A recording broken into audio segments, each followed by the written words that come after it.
Welcome to the FanDuel wide receiver analysis for Week 7. I'm Jason Gilbo, JGilbo11. With me is Justin Elick at Big Italy 42.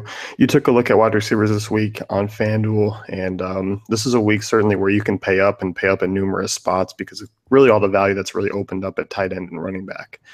Yeah, I mean, there's plenty of easy ways you can go there, like we kind of talked about in the other pods. But, I mean, with Ben Roethlisberger out, we always kind of talk about Antonio Brown as being the safe option, but I think Julio Jones has become that option now. I mean, with that, revamped offensive line, we got Matt Ryan just looking like – looks statistically he's the best quarterback in the NFL this year, which is crazy. I mean, he's easily a top 5 guy. And, I mean, even last week against the Seahawks, slow start, but got it going. I mean, had another 300-yard game. Julio obviously had that monster 300-yard game 2 weeks ago, but 7 for 139 and a touchdown last week. Probably should have been more because the game shouldn't have ended how it did with that pass interference. And I love Richard Sherman, but that was blatant. And, I mean, you got to make that call. But either way, I mean, this is a great spot for him. Chargers numbers are a little bit misleading as you look at their stats. 9th against the pass. They've been decent against the pass, but they're very bad against the run. Jason Verrett now gone, as we talk about a couple weeks. So yeah, there's nobody in this secondary that's going to have a chance against Julio Jones, and I just expect him to have a huge game once again. Yeah, I do too. I mean, he's an easy fit in for a wide receiver 1 this week, and you look at that total.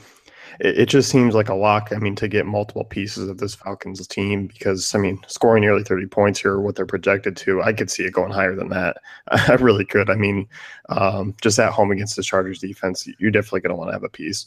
Yeah, and I mean, that's one of, if not the highest total I think we've seen for any team this year at, 29.25. That's an enormous total. I mean, more than 4 touchdowns. And like you said, if they don't go over 30, I'd be pretty surprised. Total of 54 points here, and nobody's slowing them down. I mean, last week was the week that we kind of thought, that they're going to get stopped, and we thought before it was Denver. I mean, you get through those 2 defenses. They haven't faced the Vikings, but I mean, they've shown they can score on anybody.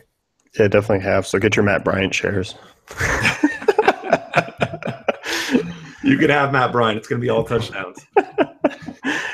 Amari Cooper, you're looking at 7,900. He's coming off back-to-back big weeks, finally getting some targets thrown his way. I like Cooper a lot.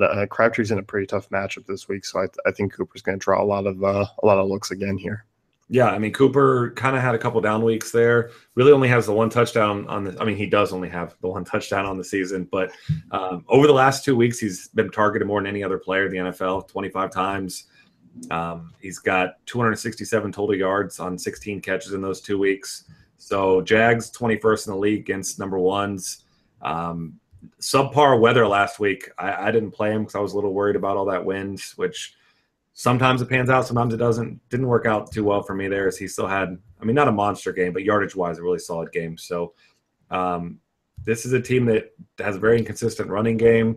You don't really even know who's going to be running the ball most of the time. So you expect Derek Carr is going to continue to air it out. And, Cooper's his favorite target right now. We saw Crabtree does get some red zone looks, which kind of takes away from the upside. But Cooper's definitely still a safe option here. Yeah, it definitely is. They're pretty reasonable price. AJ Green, you're talking about in terms of GPPs, 8,500, home matchup against the Browns. I love this one. I mean, it looks like Joe Hayden. I think I saw doubtful pop up on my Twitter. So, I mean, that just adds to AJ Green. Yeah, I mean, it's a spot for the Bengals. It's really, really good. I mean, it's the Browns. So we've seen this team really struggle on offense, but their defense is just still.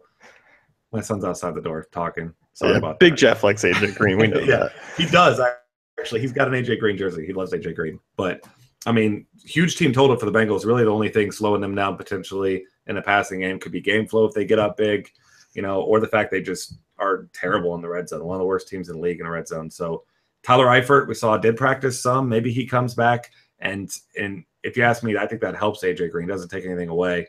It just kind of opens things up for AJ Green because you got to worry about a big tight end all over the field as well. So even if he does play, I don't think he's going to play all the snaps, obviously. But I definitely think that Green has monster upside if the Browns can keep it close, which the Bengals at times have let bad teams kind of keep it close. And I think that they could. AJ Green definitely in for a huge game, especially without Joe Hayden, because Hayden has played him pretty well over the past couple of years. Yeah, I mean, you look at that, it's obviously a huge bump in 8,500.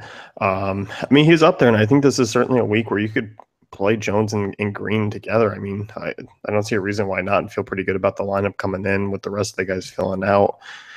Mike Evans here, so we take a little bit of a come down in price, 8K, really reasonable price in this kind of matchup. And with no Vincent Jackson, with no real weapons at all, I mean, he's the guy. And I mean, he's the guy anyway because he's just incredible. I mean, I know I've got my favorite players everywhere, but I mean, Mike Evans is easily my favorite wide receiver. He's just he keeps, as I mentioned in this article, I mean, he just keeps making bad quarterbacks look good.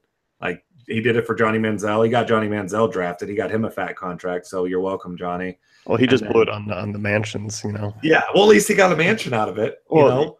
well, he's got to pay. I mean, he destroyed one. I mean, God knows what else he's doing right now. So I should have gone to Texas A&M and maybe I could have got myself a nice NFL contract out of it because Mike Evans just, I mean, he's that good that you don't even have to be particularly good. I mean, Jameis Winston, in my mind, is a bad quarterback. He's average at best. I mean, he has those big games every once in a while, but normally it's when he's behind and you see teams kind of drop back in coverage, keep everything in front of him, and he just racks up yardage. But Mike Evans, huge target. Obviously, you know, you got a banged up backfield here too, and it's a great matchup.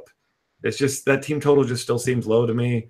We got a team that's ranked dead last against number one wide receivers, and he already is only 4 targets off the NFL lead and already had his bye week. So if this game stays close, like Vegas thinks it'll be as close as it gets, 1 point, I mean, he could easily have upside of 15 targets in this one. yeah, and the thing is, I mean, with him, he definitely needs it because he talked about it in terms of the inefficiency with the duo there. He needs those 13, 14 targets to get those 7 catches, 8 catches, you know, because it's not the most pretty of outcomes, but when he gets 7 for 130 and a touchdown, you don't care. Yeah, you target him 18 times. I'll take my 8 catches. Yeah, yeah, that's right. I mean, they shouldn't even count as targets if they're not within 5 feet of him, which half of Winston's throws. I mean, you're not even sure that half the time I feel like he's, I don't know, the guy needs LASIK or something. He doesn't seem to know where anybody is. But either way, It just looks like this.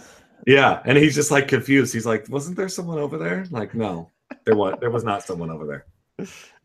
Talking about value wide receivers, Golden Tate, 6,600, Redskins opponent here. Like this game, I'm looking at both passing attacks and obviously Golden Tate coming off a big week.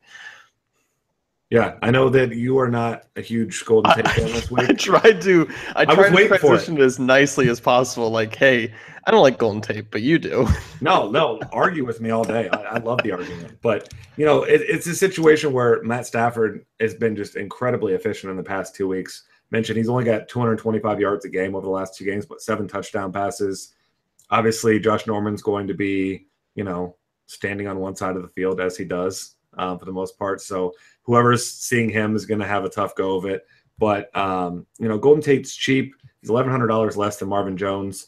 Saw a ton of targets last week. Obviously, there's plenty to go around because ever since Amir Abdullah went down, this running game has just been horrible. You got Theo Riddick. I think he's questionable last I saw. So possible that we still don't see him. Obviously, a Justin Forsett experiment didn't even really happen. This is a team that's just going to keep throwing the ball, and they're going to throw the ball a ton. I mean, even Anquan Bolden had a solid game last week. So I think as a cheaper option, I think he's a viable target. I like his price more on DK. We'll talk about that in the next one. But I do think he's a viable, cheaper option because, I mean, this is a Redskins team that's just – their defense is bad. I mean, you got Josh Norman, and there's not a single other playmaker on this defense that I'm worried about. And we look at that. I mean, look at that game in general. I mean, outside of Marvin Jones, everyone's pretty much cheap. I mean, that's where the value wideouts are at sitting in that game. Yep. Yeah. And another guy that we kind of didn't really write up in this one, but mentioned from that same name, Pierre Garçon. We'll talk about him more in the DraftKings article. But I mean, he seems kind of like an easy cash game play in some spots.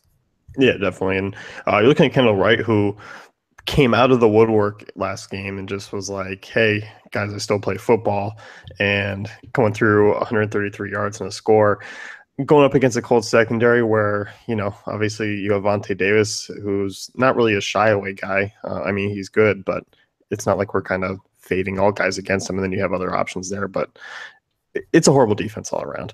Yeah, I mean, it's a really bad defense. And Kendall Wright's certainly not a guy that you rely on. He's not a guy you want in cash games, but he has had some big games. I mean, last year had a couple solid games, 95 and a touchdown against the same Colts defense on 12 targets in a game. What was it, week 3 last year? Had one game over 100 yards, only had 3 touchdowns total. So, I mean, he's definitely a guy that's volatile, but it's a really, really good spot. Like you said, the Colts are equally bad against the run and the pass. Marcus Mariota, after a slow start, 2 weeks in a row, looks really, really good. DeMarco Murray's going to be probably the highest owned running back this week. He should be. People are going to be on him. People kind of tend to just lean towards those two, which makes sense. But, this passing offense looks good all of a sudden. And Rashard Matthews had his chance. Tajay Sharp had his chance to kind of take over the number 1 role, and no one really has. So I'm kind of hoping that last week's 9 targets are a sign of things to come for Kendall Wright. And obviously, I'm not really expecting 9 targets every week or anything, but $500 above the minimum. If you see a guy getting 8+ targets against a matchup like this, then he's definitely a guy you need to consider. Yeah. And looking at the cheap guys here, you also kind of highlight a couple bolds for Jeremy Maclin, 6,800, obviously Pierre Garçon. Mohamed Sanu, 5,600, I think. Obviously, we look at this matchup, and it's like, oh, Devonta Freeman, Tevin Coleman, Julio Jones, Matt Ryan. But Sanu could be the game changer there. I mean, he really could for a really cheap price. Yeah, he's been limited somewhat in practice, but it seems like he's been that way most weeks this season also. So I don't think there's any indications that he's not going to play. But like you said, at that price, I want as many pieces of Atlanta as I can get. And I don't know that I'll play him with Julio Jones, but maybe if I fade Julio's in one spot, you throw in Sanu to get yourself a cheap piece of that. And I mean, he's real cheap on both sides. So I think he could be a real interesting guy that's got, I mean, I think if he's healthy, he's got a floor too. Yeah, he definitely does. I mean, great matchup there with that banged up San Diego secondary. Yeah, absolutely. So let's go wrap things up with the FanDuel wide receiver analysis for week 7. Be sure to head on over to dailyfantasycafe.com, check out our great tools and content.